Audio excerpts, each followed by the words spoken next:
Voici la réalisation de l'exercice par étapes. Je me mets dans la position d'un professeur qui donne des cours de soutien scolaire.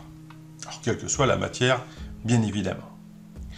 J'ai un ensemble d'élèves que je rencontre chaque semaine, avec des variations dans les horaires. Par contre, ce qui ne change pas, c'est que je facture toujours 18 € de l'heure. Cette information se trouve en cellule G10. Si vous-même faites du soutien scolaire, ou connaissez quelqu'un qui fait du soutien scolaire, vous pouvez très bien utiliser ce tableau et même adapter le taux horaire à une autre valeur. On peut très bien mettre 15 €, 20 €, 25 €, 30 €, qu'importe, cela dépend en fonction de la matière et de son savoir. Donc nous partons sur 18 € de l'heure.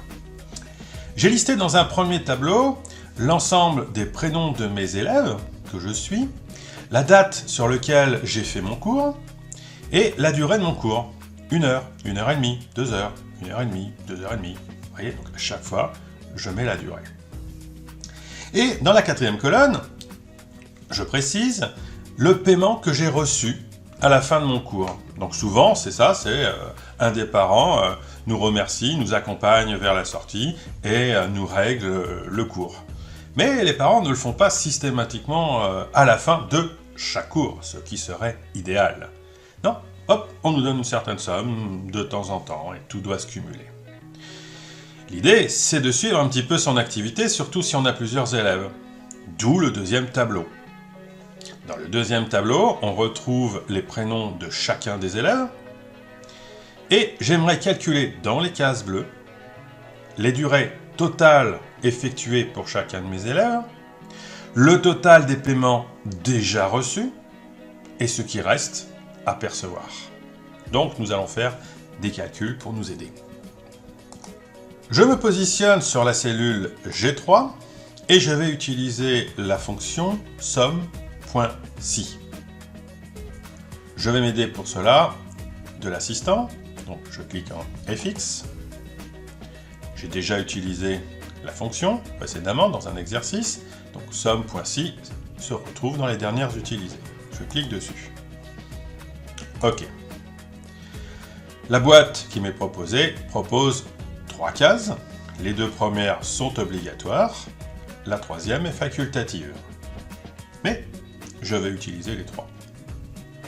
Je suis dans la première case. La première case, je dois désigner la plage de cellules qui contient les informations de référence. Mes informations de référence, c'est l'ensemble des prénoms. Donc de A3 jusqu'à A29.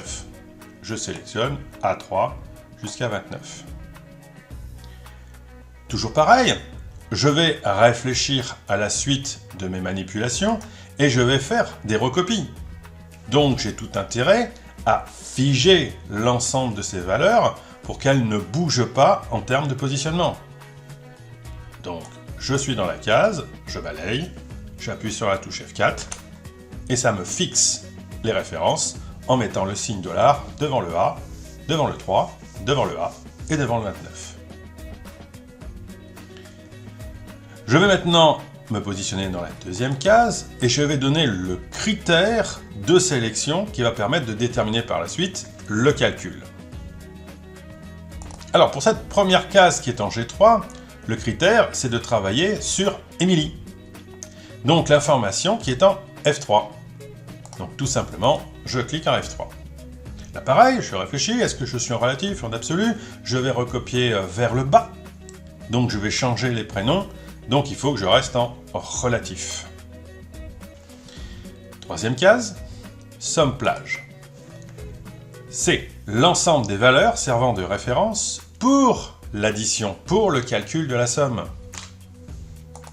Ici, je vais calculer la somme des durées. Donc les informations qui se trouvent de C3 jusqu'à C29. Tout simplement. Donc je sélectionne C3 jusqu'à C29. Même logique. Ce tableau ne doit pas bouger lors des recopies, donc il faut mettre les absolus. Touche F4 et je fige les références de ma matrice. je valide. Donc j'ai trouvé pour Émilie un total de 11h30 effectuées. Je vais rester sur cette cellule, je prends la petite poignée en bas, je tire vers le bas, et j'ai donc le total des heures pour chacun de mes élèves. Puisque j'ai compris cette manipulation, je vais faire la même chose pour le total des paiements. Allez, je me positionne en H3.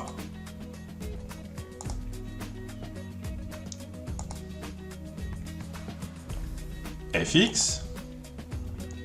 Somme.si. OK. Je recherche quoi?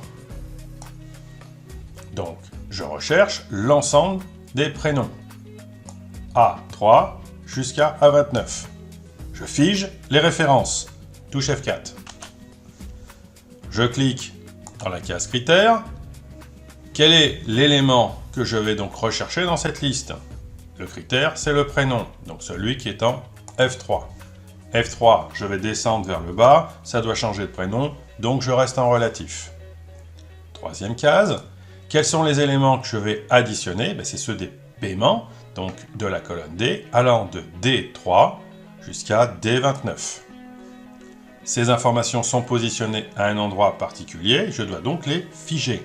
Touche F4 pour avoir les dollars. OK. Donc, par exemple, ici, Émilie, j'ai déjà perçu 100 €.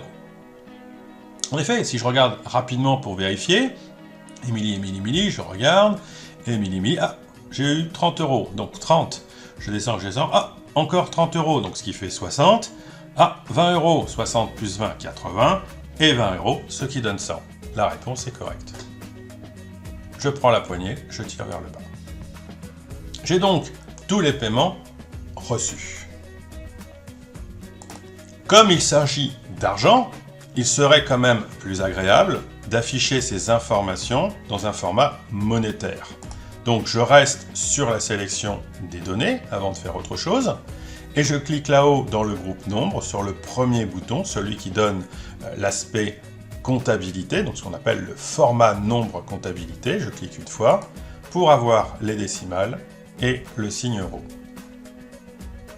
Dernière partie. Nous allons donc maintenant calculer les sommes restant dues. Je clique en cellule I3. Et là, il faut écrire une formule. Égale.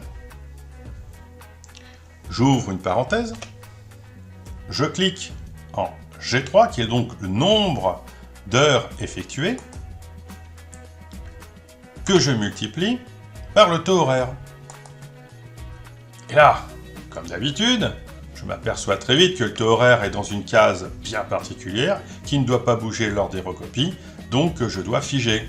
J'appuie sur la touche F4, ce qui me donne $G, $10. Je ferme la parenthèse. Donc là, ça va me calculer le nombre d'heures déjà faites par le taux horaire. Donc je vais avoir ce que je devrais percevoir, moins ce que j'ai déjà perçu. H3. Je valide avec la coche. Donc, Émilie, il me reste à percevoir 107 €. 107 plus 100, cela donne 207. Et 207 est égal à 11,5 fois 18. Je prends la poignée et je tire vers le bas. Et là, je vois qu'effectivement, Émilie, j'ai fait beaucoup de cours, mais j'ai été peu payé par rapport à ce que je devrais avoir. Rose, je suis quasiment payé de l'intégralité, il manque juste 9 €. Jules, un petit peu plus, 19. Gabriel a un peu plus, 35. Louis, nickel. Je suis payé du nombre d'heures déjà effectuées. Et Charlotte, il manque juste 5 €. Voilà, notre exercice est terminé.